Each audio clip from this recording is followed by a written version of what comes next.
Hai, halo, assalamualaikum warahmatullahi wabarakatuh. Bertemu lagi ya dengan Ibu di pembelajaran biologi. Bagaimana kabarnya hari ini? Semoga kalian sehat selalu ya.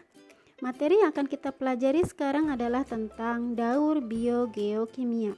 Materi ini masih kelanjutan dari materi yang sedang kita pelajari, yaitu tentang ekosistem. Baik anak-anak, kita mulai ya. Kita baca bismillah yuk sama-sama. Bismillahirrahmanirrahim. Daur biogeokimia sendiri merupakan daur yang melibatkan komponen biotik dan komponen abiotik yang ada di alam, yang ditandai dengan mengalirnya unsur atau senyawa kimia tertentu.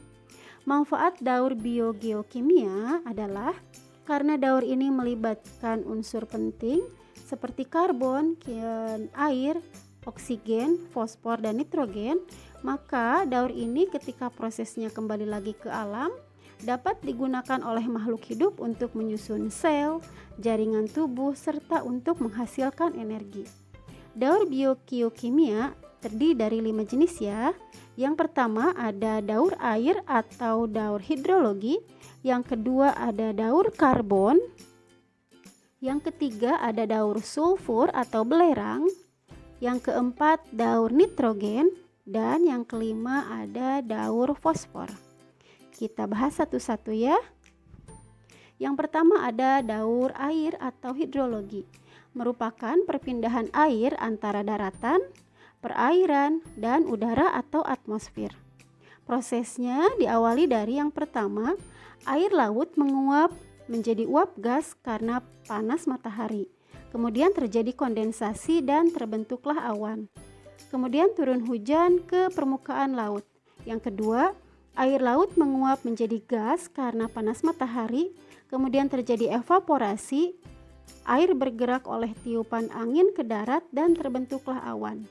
Kemudian turunlah hujan ke permukaan daratan hingga air yang mengalir ke daratan menuju ke sungai dan terakhir ke lautan.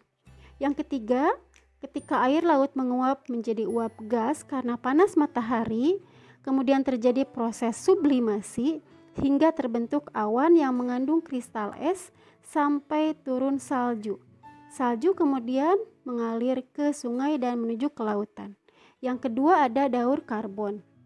Daur ini melibatkan siklus biogeokimia di mana karbon dipertukarkan di antara biosfer, geosfer, hidrosfer, dan atmosfer bumi. Daur ini melibatkan dua aktivitas organisme ya.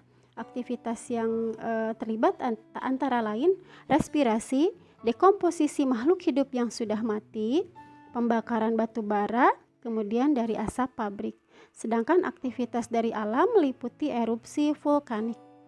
Proses ini merupakan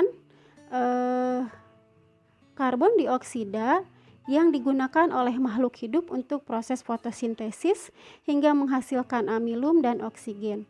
Oksigen kemudian digunakan oleh manusia dan hewan untuk respirasi, dan hasil respirasi sendiri menghasilkan air dan karbon dioksida. Kemudian yang ketiga ada daur sulfur atau belerang. Merupakan perubahan sulfur dari hidrogen sulfida menjadi sulfur dioksida, lalu menjadi sulfat dan kembali lagi menjadi hidrogen sulfida lagi.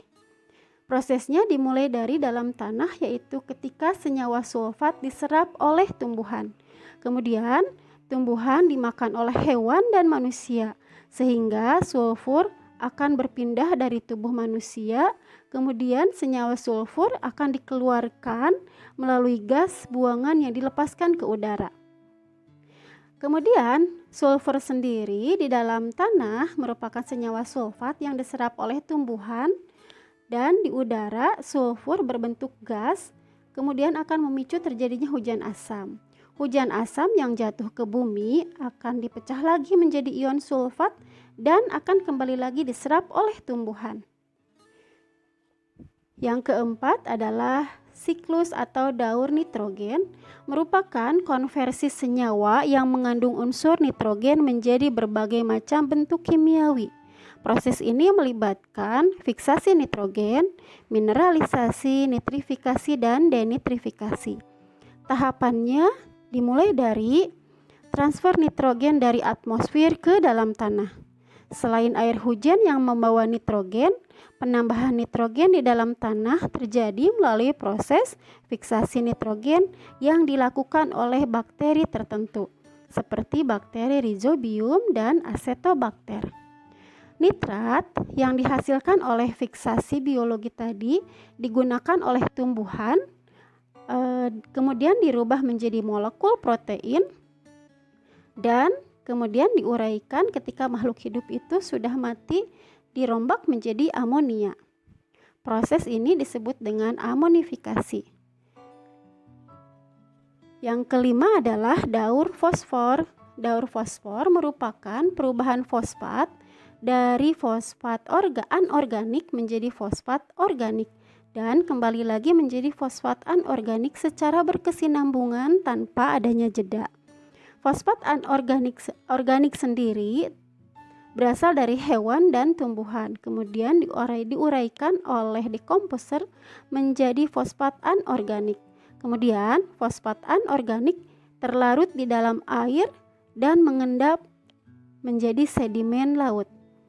Fosfat dari batuan ini akan terkikis dan membentuk fosfat anorganik lagi dan terlarut lagi di dalam air laut, kemudian diserap lagi oleh tumbuhan. Nah, tahapan ini selanjutnya terus berulang ke proses awal secara berkesinambungan.